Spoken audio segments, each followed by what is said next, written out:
प्रहार जनशक्ती पक्षाच्या वतीने आज जिल्हाभरामध्ये निदर्शनं करण्यात आली, रास्ता रोको आंदोलन देखील करण्यात आले। खरं तर शेतकऱ्यांना कर्जमाफी मिळावी या मागणीसाठी प्रहार संघटनेचे प्रमुख बच्चू कडू यांनी यापूर्वी आमरण उपोषण केलेलं होतं। त्याचबरोबरीने त्यांनी पायी यात्रा देखील या ठिकाणी काढलेली होती। त्यानंतर सरकारने त्यांना आश्वासन दिलं की आम्ही कर्जमाफीची घोषणा जी आहे ती लवकरच करू। मात्र असं असलं तरी सरकारकडून या अधिवेशनामध्ये कर्जमाफीबद्दल कुठल्याही पद्धतीची वाच्यता जी आहे ती झालेली नाही आहे। या उलट कृषी मंत्री माणिकराव कोकाटे हे सभागृहामध्ये जे आहे ते ऑनलाईन रम्मी गेम खेळत असल्याचं देखील टीका जी आहे ती समोर आली। त्यानंतर विविध पद्धतीची निदर्शनं देखील करण्यात आली। मात्र याच पार्श्वभूमीवरती प्रहारने या संपूर्ण घटनेची दखल घेत या ठिकाणी राज्यभरामध्ये आज रास्ता रोको आंदोलनाचा आवाज जो आहे किंवा रास्ता रोको आंदोलनाची हाक जी आहे ती दिलेली होती। त्याच पार्श्वभूमीवर सोलापूर जिल्ह्यामध्ये देखील या ठिकाणी प्रहार जनशक्ती संघटनेच्या वतीने सोलापूर पुणे राष्ट्रीय महामार्ग जो आहे तो रोखण्यात आला। जवळपास अर्धा ते पाऊण तास हा राष्ट्रीय महामार्ग जो आहे तो रोखला गेलेला पाहायला मिळाला।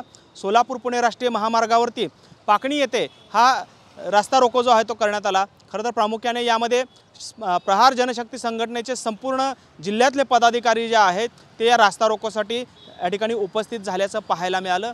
त्याचबरोबरीने संभाजी ब्रिगेडने देखील या रास्ता रोकोला पाठिंबा देत सक्रिय सहभाग देखील नोंदवल्याचं चित्र पाहायला मिळालं होतं।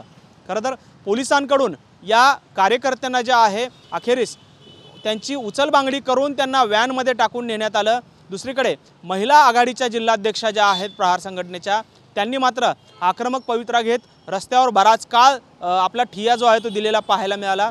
त्यामुळे पोलिसांची मात्र पुरती फॅप्या उडाल्याचं चित्र देखील पाहायला मिळालं। दुसरीकडे आज उपमुख्यमंत्री एकनाथ शिंदे सोलापूर जिल्ह्याच्या दौऱ्यावरती होते।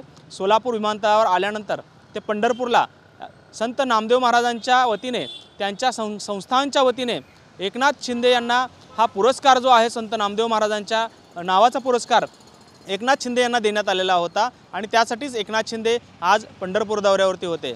खरं तर हा पुरस्कार म्हणजे माझ्यासाठी सर्वोच्च पुरस्कार असल्याचं देखील त्यांनी यावेळी उद्गार काढले। यापूर्वी संत श्रेष्ठ तुकाराम महाराजांच्या नावे देखील मला पुरस्कार दिला, आता संत एकनाथांच्या नावे मला दिल्याने मी कृत्य झालो अशी भावना उपमुख्यमंत्री एकनाथ शिंदे यांनी बोलून दाखवली। दरम्यान या संपूर्ण दौऱ्यानंतर एकनाथ शिंदे जे आहेत ते मुंबईला रवाना झाल्याचं पाहायला मिळालं। खरं तर काल मुख्यमंत्री देवेंद्र फडणवीस होते, आज उपमुख्यमंत्री एकनाथ शिंदे जे आहेत ते सोलापूर दौऱ्यावरती होते। त्यामुळे एकंदरीतच गेल्या 2 दिवसांपासून पोलीस प्रशासनावर मोठा ताण जो असल्याचं पाहायला मिळालं। कारण सोलापूर विमानतळ परिसर असेल त्याचबरोबर पंढरपूरमध्ये देखील पोलिसांचा मोठा बंदोबस्त जो आहे तो या ठिकाणी तैनात करण्यात आल्याचं चित्र पाहायला मिळालं। त्यामुळे एकंदरीतच आजच्या प्रहारचा मोर्चा त्याचबरोबरनं उपमुख्यमंत्री एकनाथ शिंदे यांचा दौरा एकंदरीत सोलापूरमध्ये चर्चेचा विषय ठरल्याचं आपल्याला पाहायला मिळालं। कॅमेरामन विनोद उमनाबादकरसह सागर सुरवसे, TV9 मराठी, सोलापूर।